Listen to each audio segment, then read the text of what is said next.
Alors, je ne sais pas si vous êtes comme moi, mais j'ai trouvé ces textes assez passionnants, à plein d'égards. Je vais essayer de vous expliquer. Ces textes nous parlent du paradis. Est-ce que vous avez envie d'aller au paradis? C'est pas net la réponse. Je ne sais pas ce qui traîne dans vos têtes, mais c'est vrai qu'on n'a pas toujours des images très claires du paradis. On se dit « Oh, ça sera l'adoration perpétuelle !» Ah oui, mais celui qui a du mal à prier 5 minutes, ça ne lui fait pas rêver. On dit aussi quelquefois, ça sera la louange perpétuelle du Seigneur. Bah oui, mais celui qui n'aime pas chanter, ça ne le fait pas rêver non plus. Pourquoi est-ce qu'on a ces images en tête? Qu'est-ce que le paradis? Ces lectures nous y répondent précisément. Jésus nous le dit dans cette parabole. Le paradis, c'est un festin de noces. Ah, ça fait plus envie déjà. Et la première lecture est encore plus claire. On y mangera des viandes grasses et on y boira des vins capiteux. Sympa comme image. Alors d'où nous viennent ces images qui traînent d'un paradis ennuyeux, d'un paradis un peu évanescent, un peu spirituello-gazeux, vous voyez? C'est pas du tout le cas. Jésus nous dit très clairement, c'est un festin de noces. Qu'est-ce qu'on fait un festin de noces? On se retrouve tous ensemble, on danse, on mange, on se réjouit, on est avec les autres. C'est ça le paradis. Et en plus, la première lecture est encore plus claire, parce qu'elle nous dit « Dieu s'approchera de chacun et essuiera toutes larmes de leurs yeux ». Vous imaginez que toutes les peines d'une vie, peut-être les maladies que vous avez vécues, les souffrances que vous avez vécues, peut-être en couple, peut-être avec vos enfants, peut-être dans votre travail, eh bien Dieu s'approchera de vous et prendra le temps de vous écouter, de vous consoler, de vous expliquer. Et puis on se réjouira tous ensemble. Voilà ce qu'est le paradis, tel que Jésus nous le décrit. Alors Jésus aime bien casser tous les codes, et c'est pas fini, parce que, ça c'est mon premier point, qu'est-ce que le paradis? Mon deuxième point, peut-être plus intéressant encore, qui y sera? Là ça nous intéresse parce que ça nous concerne. Et bien la réponse de Jésus est claire. Vous avez entendu? Vous savez dire? Alors je relis. Les mauvais comme les bons. Alors ça, on n'a pas l'habitude de ça. C'est clair, pourtant, ce que dit Jésus. Il dit, allez sur les routes, rassemblez tout le monde, faites-les entrer. Et on nous dit, ils y allèrent, ils les rassemblèrent tous, les mauvais comme les bons, et tous entrèrent dans la salle de noces. Et nous, on a tendance à penser que le paradis, c'est un espèce de lieu où il faut avoir eu 20 sur 20 à l'examen pour pouvoir entrer. Il faut avoir fait tout bien, avoir eu tout bon partout, et du coup, c'est vachement dur. Et du coup, on a un peu les pétoches. Et il y a plein de gens qui se disent « Oh là là, mais on nous dit qu'après la mort, ça sera bien, mais le plus tard possible, on ne sait jamais. » Des fois que ce ne soit pas exactement comme on m'est raconté. Mais pourtant, c'est clair. Les méchants comme les bons y entrent. Alors, ce qui peut plus nous étonner, c'est le milieu de la parabole où on voit que les premiers invités n'ont pas voulu venir et du coup, le roi se met en colère. On nous dit « Il tua tous ses mauvais serviteurs et il incendia leur ville. » Alors, il ne faut pas oublier une chose, c'est que c'est une parabole. C'est-à-dire, ce n'est pas une histoire vraie, c'est une histoire qu'invente Jésus pour nous faire comprendre quelque chose et pour nous faire réagir. En fait, on sait bien que le cœur de Dieu n'est pas à tuer les méchants. Sinon, Jésus ne serait pas mort sur la croix. Il n'y a pas de croix ici, si elle est là. Sinon, Jésus ne serait pas mort sur la croix pour nous sauver. Voilà la réponse de Jésus au mal et au péché. Ce n'est pas de tuer les méchants. Donc, quand Jésus dit ça dans la parabole, il ne faut pas le croire. C'est très important. Mais qu'est-ce que ça veut dire quand Jésus dit ça? Eh bien, ça veut dire qu'il veut nous montrer, et il ne sait plus comment s'y prendre, que le Père veut passionnément que tout le monde soit avec lui au paradis. C'est un désir immense du cœur du Père. Et du coup, il y a comme un déchirement dans son cœur, comme une espèce de colère, mais si tout le monde n'est pas là, c'est tragique pour lui. Le Père veut passionnément qu'on soit tous auprès de lui.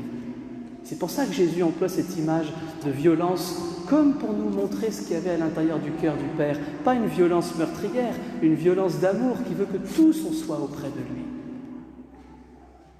Dieu ne vient pas massacrer les pécheurs, mais il veut écarter tout ce qui l'empêche de nous rassembler. Donc mon premier point, c'était que sera le paradis. Mon deuxième point, qui y sera? Ça va, vous suivez? Et mon troisième point, et dernier, quelles conditions pour y rentrer? Ah, là on se dit, quand même, je savais bien qu'il y avait un truc. C'est pas seulement, allez hop, tout le monde rentre. Et là, le plus intéressant, c'est le dernier point de la parabole, cet homme qui entre sans le vêtement de noces. Vous vous rappelez? Il entre sans le vêtement de noces. Le maître vient voir tout le monde et puis il est étonné. Il dit, tiens, mais mon ami, tu n'as pas le vêtement de noces, comment es-tu entré ici? Il dit bien, mon ami. C'est pas un reproche, c'est une question. Mon ami, comment es-tu entré ici, toi qui n'as pas le vêtement de noces? Et qu'est-ce qui se passe après? L'autre garda le silence. Et c'est bien ça le problème. C'est que nous sommes invités gratuitement par Dieu, peu importe nos péchés, peu importe nos pauvretés, peu importe nos médiocrités, nous sommes invités gratuitement par Dieu à être auprès de lui. Qu'est-ce que Dieu attend de nous? La reconnaissance, l'action de grâce, la louange, le remerciement. Parce que sinon, il ne peut pas nous faire entrer, puisque c'est un lieu de joie. Et donc en fait, vous voyez bien que Jésus, dans cette parabole, est en train de casser tous les codes. Nous, on se dit, pour entrer dans le paradis, il faut faire des efforts, il faut le mériter, il faut faire le bien. Ce n'est pas ce que dit Jésus. Jésus nous dit, pour entrer au paradis, c'est gratuit, venez tous. Mais soyez reconnaissants, soyez dans l'action de grâce, soyez dans le remerciement, acceptez le cadeau immense que Dieu vous fait. Et en fait, vous voyez que Jésus est en train de complètement renverser les choses.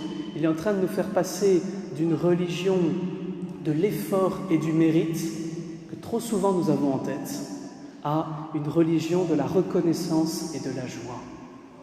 L'enjeu n'est pas d'être parfait, l'enjeu est d'être joyeux et reconnaissant. C'est pour ça que le pape François parle tout le temps de la joie. Tous ses textes parlent de la joie. Tout le temps, il nous exhorte à la joie, parce que nous sommes sauvés gratuitement par Jésus. Et c'est ça qui doit habiter notre cœur. Et du coup, eh bien, chers frères et sœurs, cette bonne nouvelle, nous ne pouvons pas la garder pour nous. C'est impossible. C'est tellement beau d'être chrétien. C'est tellement grand d'être chrétien. Le monde a tellement besoin de savoir que nous n'avons pas besoin d'être parfaits, nous n'avons pas besoin de faire tout bien, nous n'avons pas besoin d'être rentables pour être aimés de Dieu et pour vivre joyeusement. Nous sommes accueillis gratuitement par Dieu. Ça fait tellement de bien de l'entendre. Il y a tellement de gens qui ont besoin de l'entendre. Et du coup, si le pape François, en plus de la joie, nous appelle sans cesse à sortir pour annoncer l'Évangile, c'est pas pour faire du prosélytisme. C'est pas pour faire du chiffre, c'est pas pour remplir notre église, elle est déjà presque pleine. Ça aurait pu où mettre les gens. C'est un débordement d'amour de notre cœur pour aller dire aux autres.